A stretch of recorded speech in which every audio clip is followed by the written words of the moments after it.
Hello, and thank you for agreeing to participate in my workshop titled Implementing Creativity in the Classroom. Here is what to expect.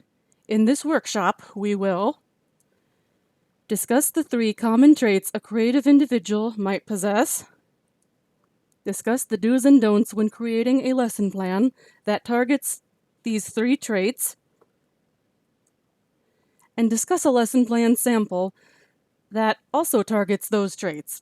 You may use this lesson plan in your professional career if you like.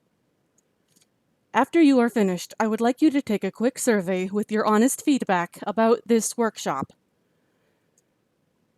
While you are taking this workshop, I would like you to think about ways that you will implement creativity in your own classroom. That being said, let's begin. First, I would like you to go to the 3 common traits page.